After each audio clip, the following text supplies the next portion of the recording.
Teachers Union, Naptosa, is angry about the withdrawal of the teacher incentives policy.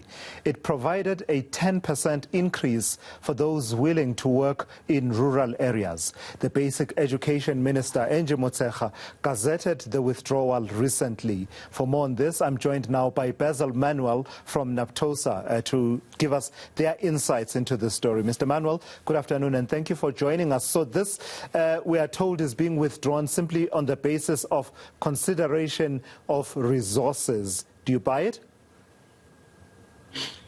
Good afternoon to Losizwe, and thanks for having me.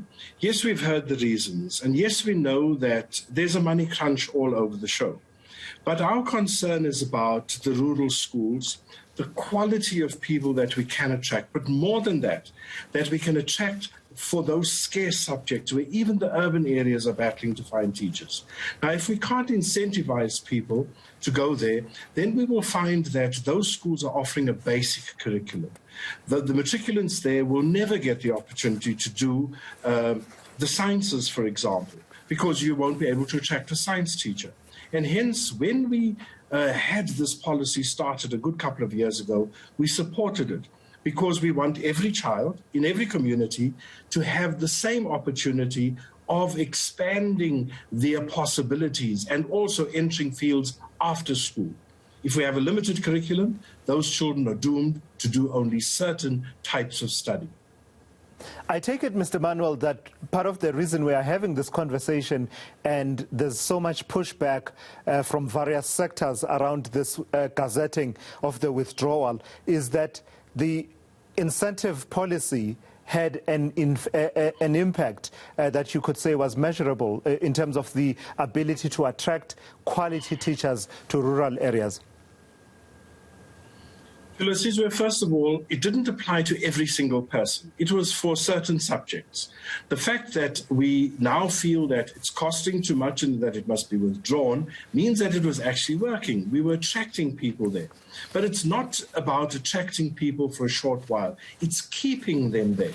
Because when you start offering a subject in a secondary school, you need to sustain it over a period of time. And of course, we believe that it has had an impact. Now, it is true that not every province had implemented it to the same extent.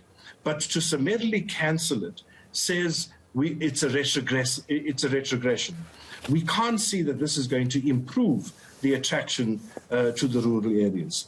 Now, one of the arguments from the department is that there are young teachers being trained who appear to be comfortable going into the rural areas. We are saying it's untested.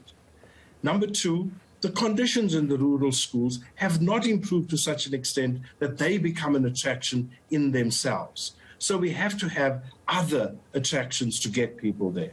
And that is where our secondary concern lies. Do you believe that those teachers who had been attracted in that way to go and work in the rural areas will remain rooted in those communities and say, you know, even though the incentive, the financial incentive is no longer there, I'm now rooted in this community and I won't move? Or do you suspect that this could lead to an exodus of some of these teachers who've been key in delivering some of those subjects that you've been mentioning? There are certainly a large number of teachers who have now vested their future there. They've built homes, they've started raising families, etc. For them, it will be much more difficult to move.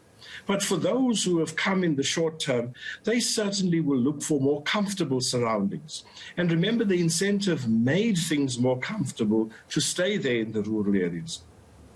Its summary removal means that there's no other reason to remain there. If you can find a more comfortable place in an urban school, which is what everybody tries to do, they will move. And that is where our fear lies too.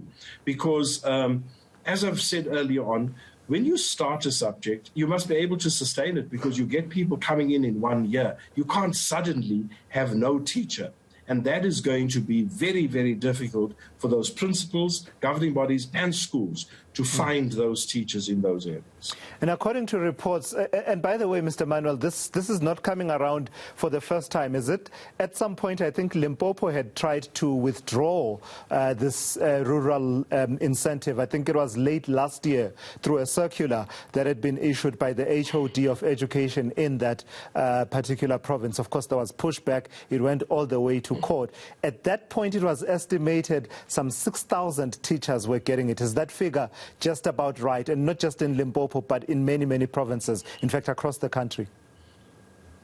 Across the country, the figure would be much higher, because that spoke to Limpopo. And that gives you an indication of how important this has been.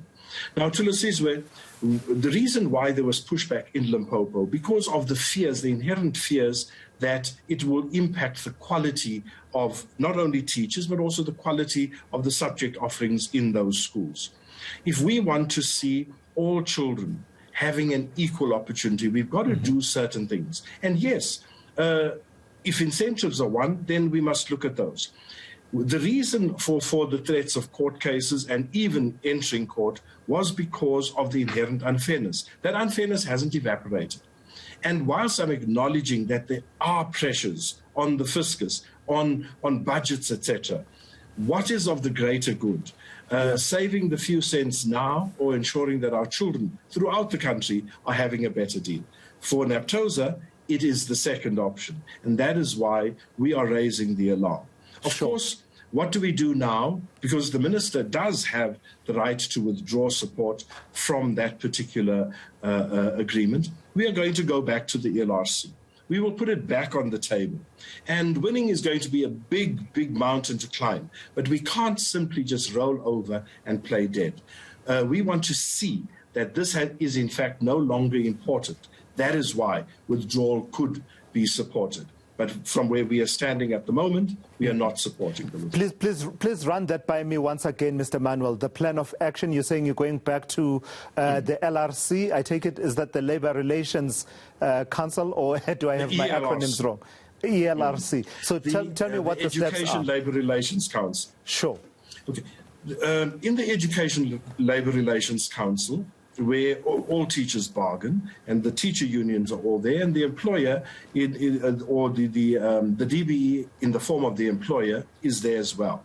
And this is where the agreement originally came from. And so we're going to go back there and we're going to put it back on the agenda so that we can hear what exactly has informed this, because we are not convinced by what the public has been told. And I'm out of time, Mr. Manuel.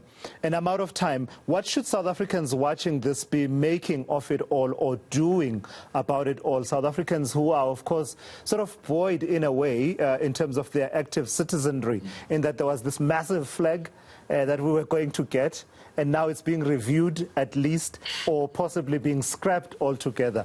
In that vein, what can South Africans do? This is the future of our children at stake. Our voices must be heard. Governing bodies and governing body associations that are part of the appointment of teachers, and they know how difficult it is to attract, they must stand up and their voices must be heard. It is not only the teacher unions, it is everybody's job, because every parent has a stake in this.